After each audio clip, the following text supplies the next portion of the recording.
a large part of this conversation is about the landscape, and it's a question that I've been asking yesterday. It's a question I'm asking today. What do you feel most excited about and most worried about in the current landscape?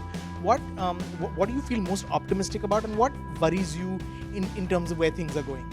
It feels like there's been a shift. It feels like there's been a change in terms of just the kind of movies that are working, in terms of the new opportunities available to filmmakers, to writers, to actors with OTT. As someone who heads a multimedia company, because you make films, but you also have a division now that's working in digital content. What excites you, and what also worries you about the business? I think that, and I say this with a lot of optimism, I really think that we're heading towards a solid golden period again. We're not there yet, right, but I think we're on our way.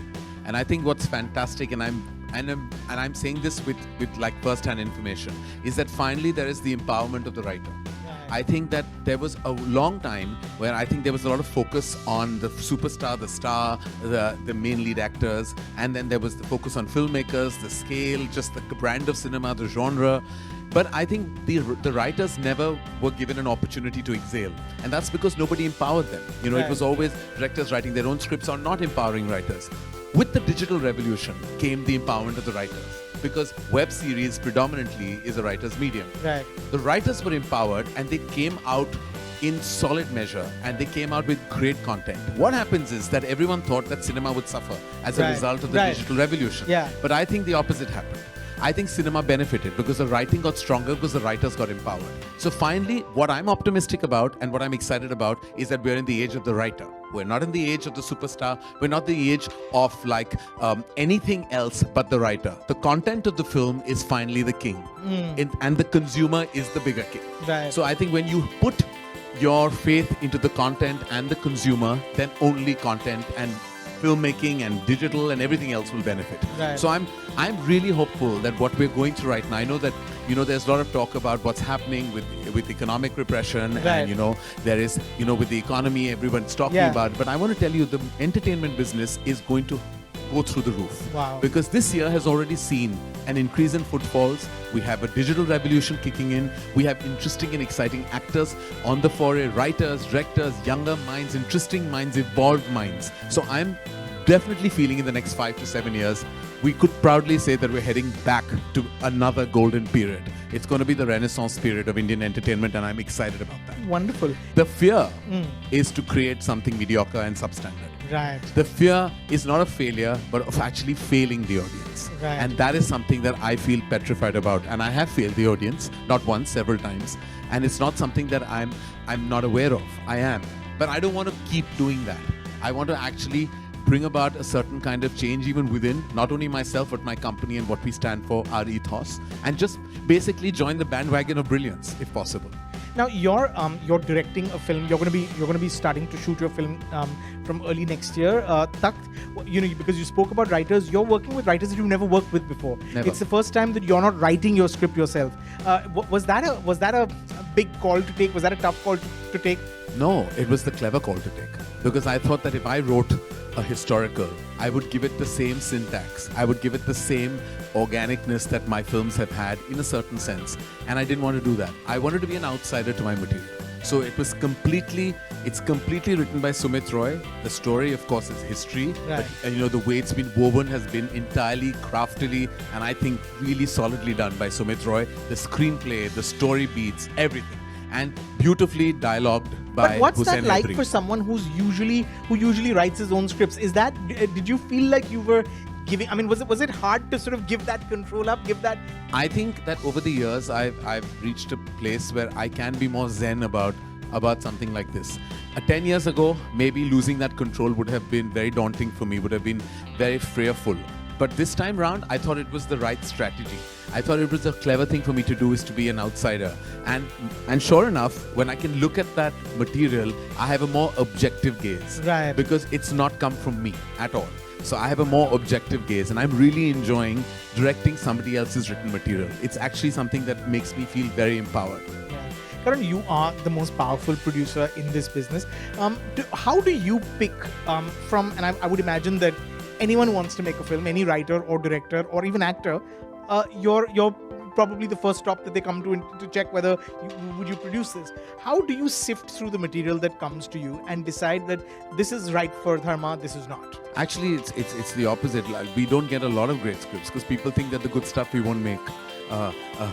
They invariably think that the kind of films we produced have not kind of really enhanced the brand of Indian cinema. So when I see such amazing films that are being made on a yearly basis, and I'm like, why didn't they come to me? I really love this film. Was And there? I within- mean, have you seen films and gone, why didn't that come to me? so many films, like, you know, where I'm never envious or jealous. I'm Right. always in awe. That's Sure. the emotion that comes from within always, because I feel if you don't acknowledge the brilliance of someone else, you'll never get there yourself. Sure. So I just constantly am in awe when I see something fantastic, and then sometimes I've remade it, or sometimes I've just been in awe.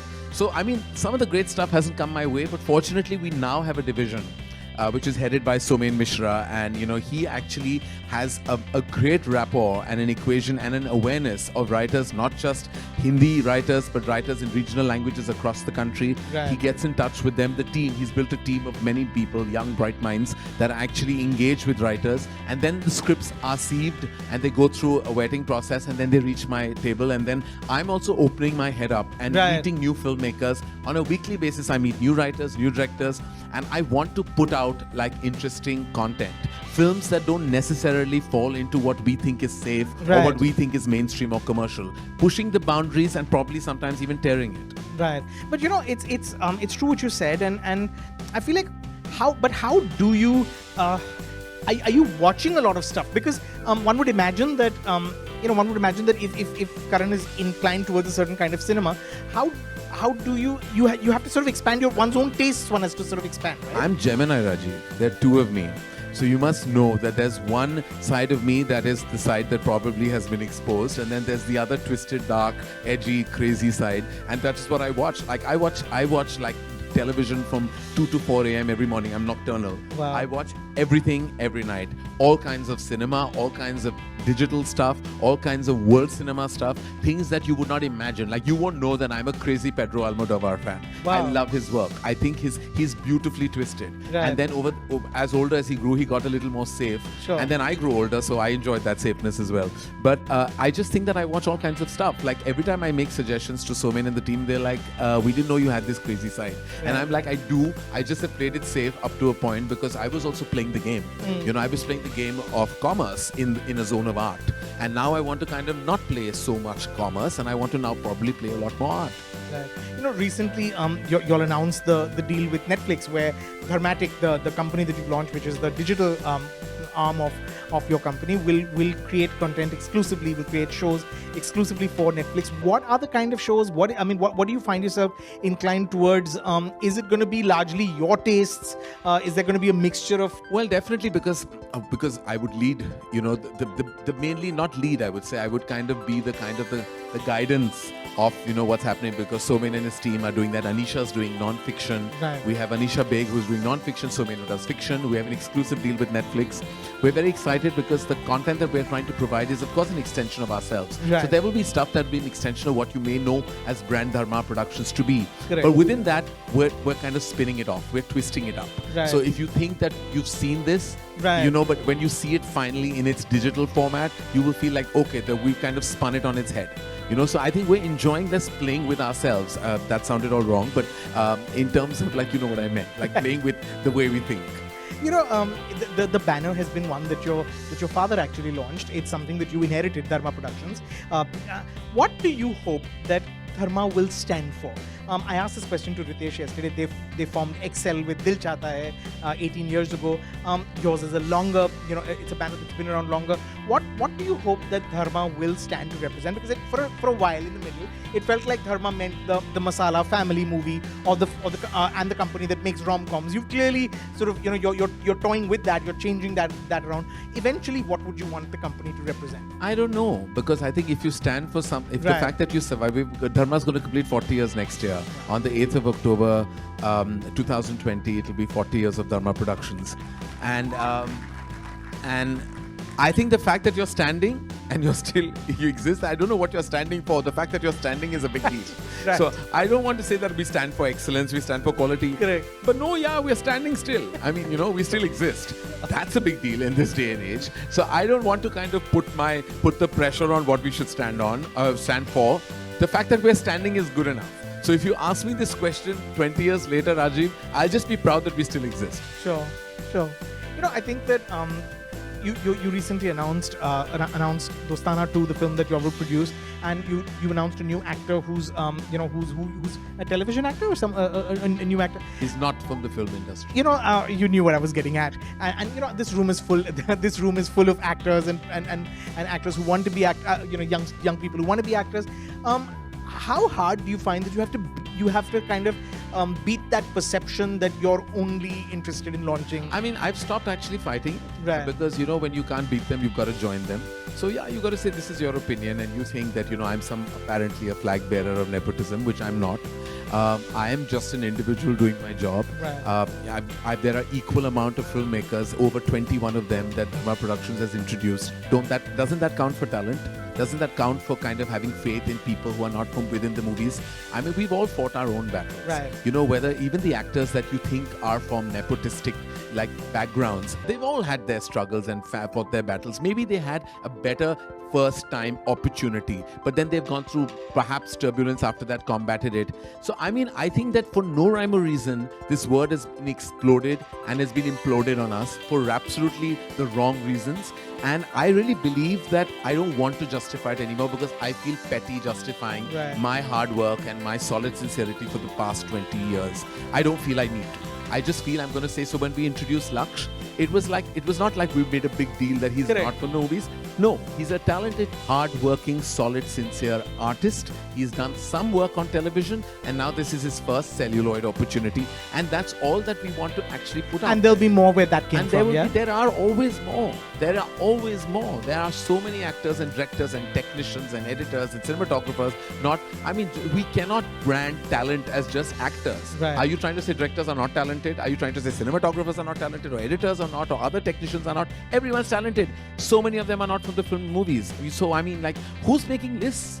And who really wants to kind of waste their time justifying our actions? We're really proud of the talent our country has, and we shouldn't slot them into film families and out of film families. We should just slot them as talented, not talented. Right. That's as simple as that. This room is full of actors now who are encouraged, and they're probably going to... No, well, I'm like more power to artists in general. I know we were all I had a dream of wanting to do something creative, and I met with my own obstacles. I had my parents who initially thought it wasn't a good idea, friends who told me this was not a correct thing, family members who advised me against it. But when you're a true artist, you don't listen to anyone but yourself, because there are many voices, especially in a more traditional country as ours, where being a professional is considered like a professional that has a job that gives you a salary on a monthly basis, where your parents will tell you that's secure. Right. But an artist should never be secure. Sure. I think I'm insecure today. After working in the business for over 2 decades, there's nobody more insecure than me. Every time I'm releasing a film, or every time I'm writing a scene, every time I'm executing one, I'm insecure. So, if this is a room of insecurity, then you're in the right room. Lovely. On the one hand, you're clearly sort of, you're clearly driven by challenges. You're someone who I feel like that's a side of you that not a lot of people get to see. You're the first one who's very excited to do a Lust Stories or a Ghost Stories, which you'll be directing now. You're happy to sort of do something with 4 other directors. What is you soon shoot Ghost Stories soon? Day after. Day after. Wow. What can one expect? Don't give away the plot, sure. No, I'm traumatized, I have to tell you. I'm traumatized because when I did, this is our third in our anthology. We did Bombay Talkies and Love Stories and now Ghost Stories. I've always, the very first time that I did it, I was like, oh man, I'm going to get so badly screwed, because I'm not a critic's darling at all, and Zoya is, Anurag is, and Divakar is. And I'm like, you're putting me in the wrong room. I'm going to be totally... My first thing was, at least I shouldn't let the anthology down with a certain syntax that is away from everyone else's. That was my challenge in Bombay Talkies. In Love Stories, Lust I kind of understand, So that is something that I think that it was an emotion I comprehend. So doing that was a lot of fun, and we had become a solid quartet at that time. Correct. And I just felt that we were all pushed into interesting directions. And for me, I feel like it gives me an opportunity to kind of explore that part of myself, my creative self, that I would never do, because there is no pressure of the box office. Right. There's just the only pressure is to kind of deliver something that looks like it's part of the same Right. anthology. Similarly, now in Ghost, I can't watch a single horror film in my life. Like, I'm producing one that releases next year called Bhoot. Correct. And I mean, they want me to see the final cut next month, and I'm like, I'll have to wear a hoodie and probably wear it and just look beyond it, because I'm petrified. Like, I find horror shows that come on TV scary. Like, you know, I mean, like, I hate those jump scare moments. So the first thing I told them is, I said, my ghost story will not be scary. It'll be probably a ghost story. Right. And I'll try to just do that, because I don't think I can scare people. I mean, Who's in it? I mean, I can scare some people who see some of my movies, but not in the way that we imagine fear to be when you watch it. The film has, I mean, now it's out there. I'm not sure I'm allowed to say anything, though I know that the cast is out.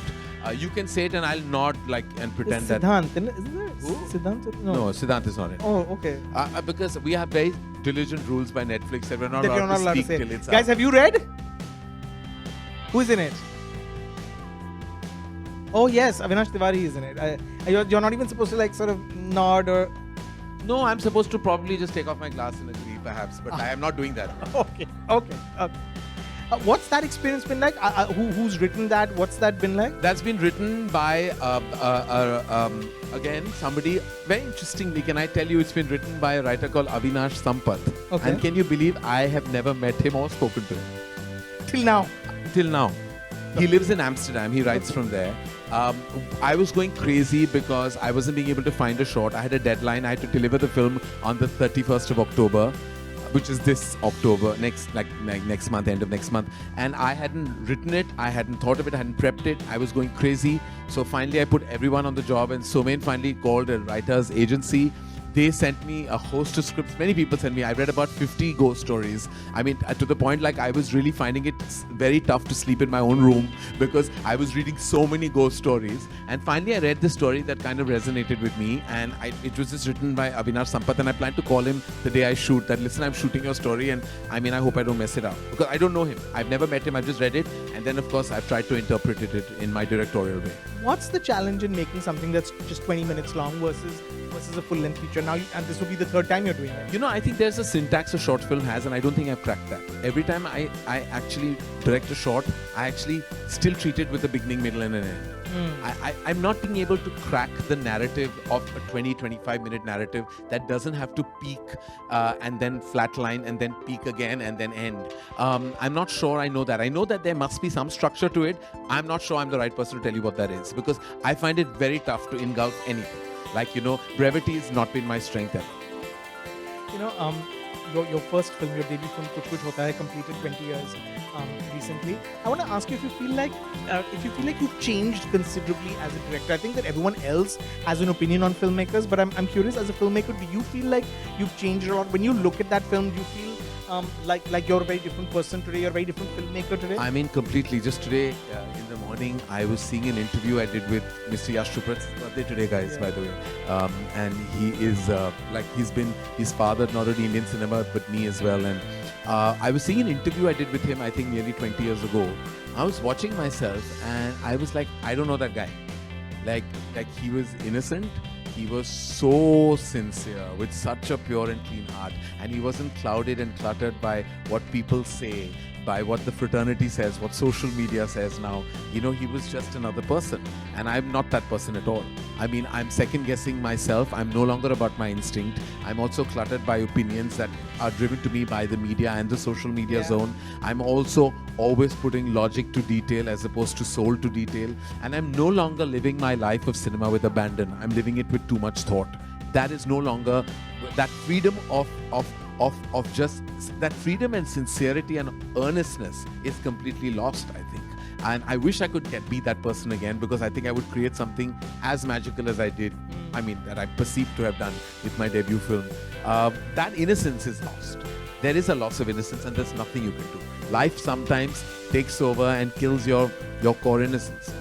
What makes you nervous about working, making your what, sixth, seventh film, feature?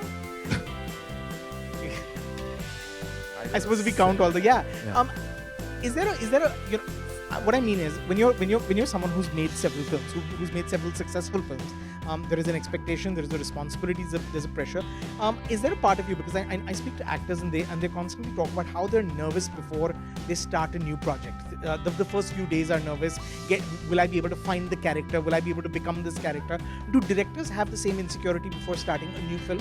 Also, this is a very different world. I would imagine, at least on the surface, it's a historical film. I will be nervous. I haven't been nervous before when I've gone on set. I've always been excited. I love shooting. I love being on set. I love creating what you've thought of. I love the interaction with actors and technicians, and I just love the atmosphere on set. I love the fact that when you're a filmmaker and you're a creator, and you just automatically become like the god of that universe, and you can do what the hell you want. I just love that creator aspect of being a filmmaker. But this time, I feel like it's going to be more daunting, because there will be a certain kind of expectation of the the film that this is, because it's a solid piece of history, it's a relevant piece of history, and it has to be told in the right dramatic way. I think this is the film that will get me nervous.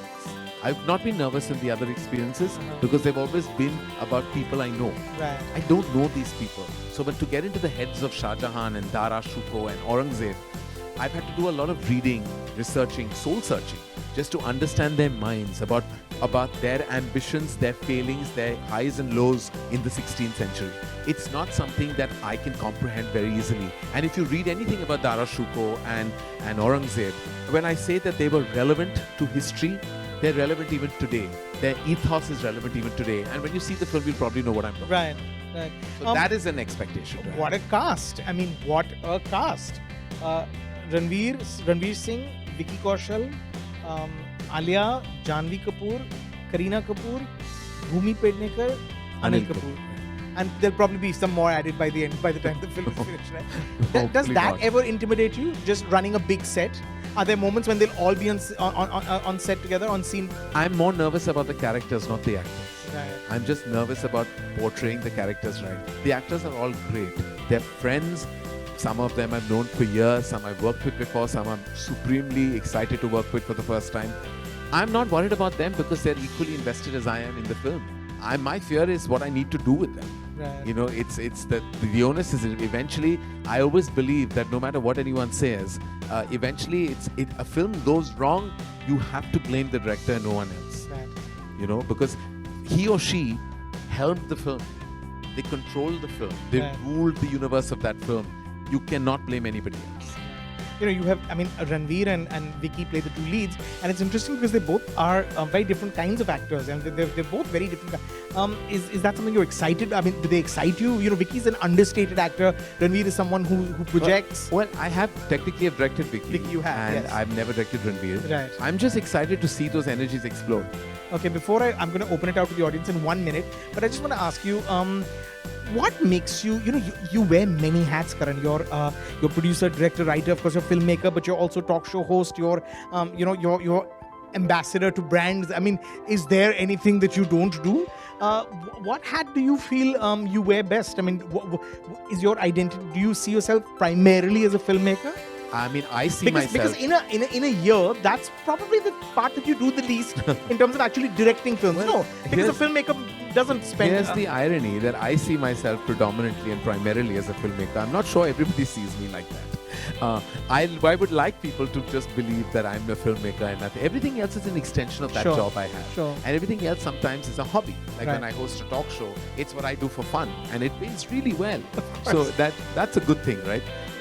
But beyond that, I want to be eventually, if at all you want to ask me how I like to be remembered, as somebody who made that one great film, and I haven't made it as yet. I just feel that I will know when I make that one great film. I will know it. And people say that, you never know, every film is a new. No, that's all bullshit. Like, I haven't made that great film that deserves to be in the 100 best of Indian cinema. None of the films I've directed deserve to be in that book. I want to make that one film, and when I know it, I feel like I'll have achieved the status of a filmmaker. Right now, I'm still an aspiring filmmaker. That's a lot of pressure you put on yourself. That's the only way I would like to live.